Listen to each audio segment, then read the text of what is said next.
Alors moi, ce qui me frappe dans cet extrait, c'est que ces jeunes ont un discours extrêmement sophistiqué et extrêmement subtil en réalité sur la laïcité.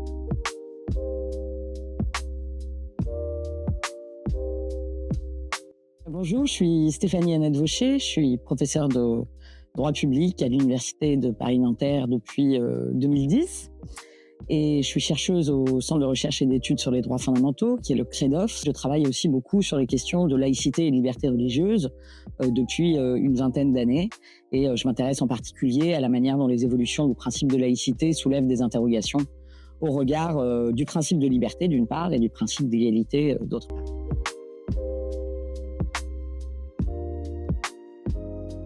Je pense que la laïcité, comme elle a été définie, on va dire, dans la Constitution, elle est vraiment bien. C'est que on sépare en fait entre notre vie personnelle, nos croyances personnelles et le lieu public en fait.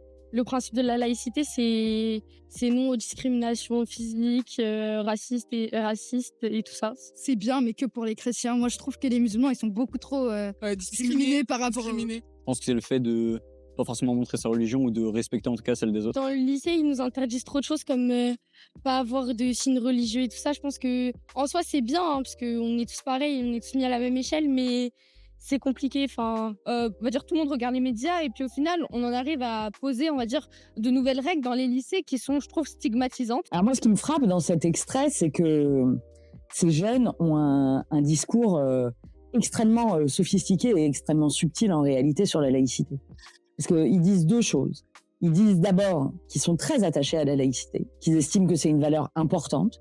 Ils l'identifient comme une valeur constitutionnelle. Ils l'identifient comme une valeur basique, c'est-à-dire vraiment fondatrice. Et ils l'identifient comme une valeur positive. Ils ne sont pas, ils ne crient pas haro à la laïcité. Mais dans le même temps, on voit bien qu'ils perçoivent et résistent vis-à-vis de certains usages contemporains du principe de laïcité dont ils estiment qu'ils sont stigmatisants. Et en particulier, ça ressort de leur témoignage, stigmatisants ou discriminants pour celles et ceux d'entre eux qui souhaiteraient affirmer ou afficher une appartenance à l'islam. Et je pense que ce faisant, eh bien, ils montrent bien, en fait, les choses très importantes qu'il y a à savoir que la recherche produit sur la laïcité. Très récemment, mes collègues Philippe Portier et Charles Mercier ont publié un livre sur les jeunes et la laïcité, qui en réalité fait complètement écho à ce cours extrait, où on voit bien que les élèves sont pris dans une sorte de difficulté qui résulte de cette tension entre un vrai attachement au principe qu'ils voudraient comprendre comme un principe signifiant vraiment l'égalité de tous devant la loi et le fait que le traitement scolaire, mais aussi plus largement leur rapport avec les institutions publiques, ne les différencie pas selon leur religion, et puis leur expérience sensible, quotidienne, qui est celle d'une crispation de la laïcité, qui est dite sur le ton de l'interdiction, de l'injonction, voire de la stigmatisation, et qu'ils peuvent vivre et critiquer comme source de discrimination.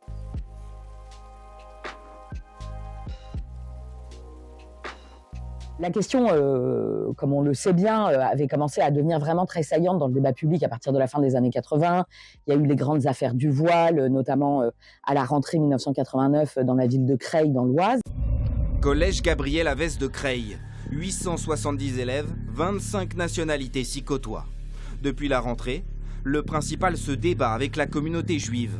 Il y a alors cours le samedi, jour de Shabbat, mais Ernest Chénière reste ferme.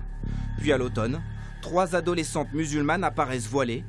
Le principal les exclut temporairement. Mais l'affaire prend de l'ampleur. SOS Racisme et le MRAP soutiennent les jeunes filles. Les parents d'élèves, eux, appuient le principal de l'Oise. Nous tenons à ce qu'aucun groupe puisse faire pression sur un autre au nom d'idéologie. Les jeunes filles vont rester 15 jours chez elles, jusqu'à ce qu'un accord soit trouvé avec le collège. Le principal, il a dit qu'il vient, il le met dans la cour, puis juste l'enlever de la classe pour qu'il commence à prendre l'école. Pas de foulard en classe, mais la trêve sera de courte durée. Les familles reviennent à la charge et il n'y a plus une mais des affaires de voile en France. La classe politique se déchire mais ne tranche pas. La polémique dépasse même les frontières. L'Iran dénonce l'intolérance de l'école laïque française. À Creil, le principal chénière est seul. La réponse de sa hiérarchie est sans équivoque. Débrouillez-vous. Vous êtes là, débrouillez-vous. Et surtout, pas de vagues. S'il y a des vagues, faites en sorte que ce soit vite réglé et qu'on ne soit pas plus haut ennuyé. Et surtout, le ministre de l'Éducation de l'époque, Lionel Jospin, va le désavouer. Ça voudrait dire ça. Et à mon avis, le fait qu'un enfant arrive avec un foulard ne doit pas être un motif pour l'exclure ou pour ne pas l'accepter à l'école. Ça me paraît être le principe fondamental. On accueille d'abord l'enfant. Le ministre finit par saisir le Conseil d'État, qui réaffirme les principes de laïcité, charge au chef d'établissement de la faire respecter. Rien ne change vraiment. Ernest Chénière en fera son combat. Élu député en 1993, il fera 3 propositions de loi, toutes rejetées. Il faudra attendre 2004 pour qu'une loi fixe enfin un cadre et interdise les signes religieux à l'école. Et en fait, à partir de cette affaire du voile à Creil, il y a une très forte présence dans le débat public de l'argument selon lequel l'expression par les élèves de croyances religieuses est problématique au regard de la tradition française de laïcité. Et en fait, cet argument ne va cesser de croître en importance jusqu'à emporter la conviction du gouvernement et des parlementaires et donc mener à l'adoption de la loi de 2004. Cette loi, d'une certaine manière, marque une rupture puisqu'effectivement, jusque-là, les obligations de neutralité religieuse qu'on pouvait déduire du principe de laïcité ne concernaient que l'État et les autorités publiques. Et avec la loi de 2004, c'est la première fois qu'on va déduire du principe de laïcité des obligations de neutralité religieuse qui pèsent non plus sur les personnes publiques, mais bien sur les personnes privées, en l'occurrence les élèves de l'enseignement privé. Ce qui était beaucoup attendu de ce texte, c'était une clarification pour aider les personnels de l'éducation nationale à faire face à des difficultés, des excès, des difficultés en tous ordres qui pouvaient se présenter dans les établissements. La difficulté, c'est qu'évidemment, un texte de loi, il est toujours susceptible d'une multiplicité d'interprétations. Aujourd'hui, on a 20 ans de recul sur l'application de la loi de 2004, et ce qu'on peut dire, c'est qu'en réalité, il y a plusieurs types de signes qui sont interdits.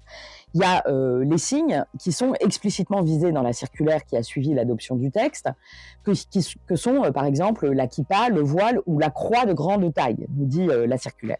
Donc ça, c'est des signes qui sont interdits en eux-mêmes d'une certaine manière. Et puis, il y a une deuxième catégorie de signes qui sont interdits. Ce sont des signes dont on pourrait considérer qu'ils n'ont aucune signification religieuse, mais qui, en fait, acquièrent une signification religieuse à raison du comportement de l'élève.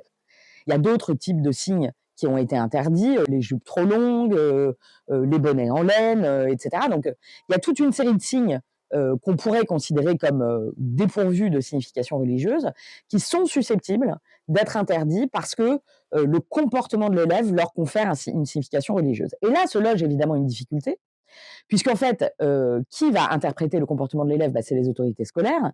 Et donc, d'une certaine manière, elles se retrouvent, bien sûr, elles attendaient de la loi une clarification, mais elles se retrouvent en réalité dépositaires d'un travail d'interprétation qui est extrêmement complexe, parce que pourquoi est-ce qu'on va considérer que la jupe d'une telle est trop longue alors que la jupe d'une telle autre ne l'est pas ?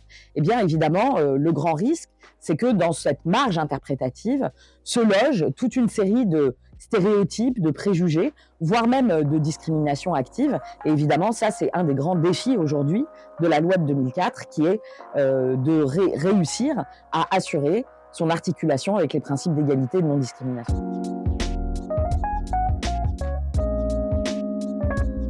La laïcité s'impose au personnel, mais ne s'impose pas aux étudiants.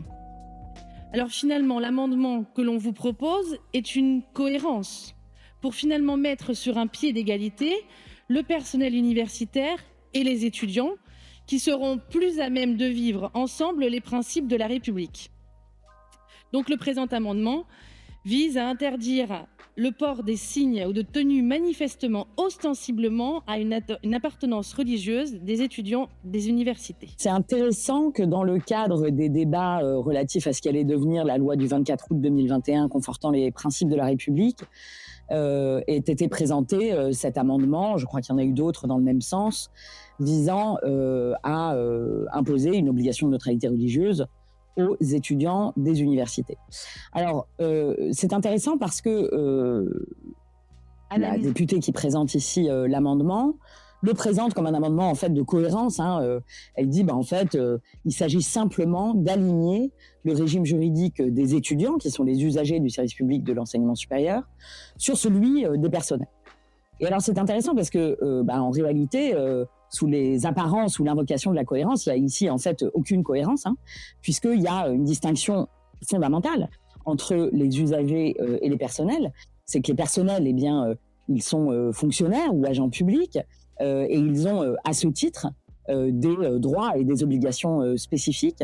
Or, les étudiants, ils ne sont pas fonctionnaires ou agents publics, ils sont usagers du service public, et donc ils ont un régime juridique bien différent, qui, en l'occurrence, est un régime juridique en vertu duquel ils jouissent d'un certain nombre de droits fondamentaux, à commencer par la liberté d'expression, y compris des convictions religieuses. Ce qu'on voit, c'est que la loi de 2004, elle est très importante, évidemment, pour l'école, mais elle est importante aussi parce qu'au-delà, elle a un peu enclenché un mouvement qui cherche à obtenir une multiplication des configurations dans lesquelles les personnes privées peuvent être assujetties à des obligations de neutralité religieuse.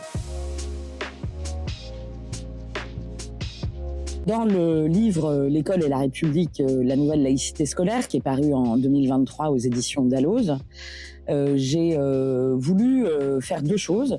D'abord faire un retour sur une vingtaine d'années d'application du nouveau régime de laïcité scolaire qui résulte de la loi du 15 mars 2004. Mais j'ai voulu aussi analyser ce régime de laïcité qui s'applique dans les écoles publiques en intégrant à la réflexion le régime juridique des écoles privées, parce que il m'a semblé que la loi Debré de 1959, qui est un peu la loi qui fonde le régime juridique de l'enseignement privé en France, était souvent un peu oubliée dans les grands débats sur la laïcité.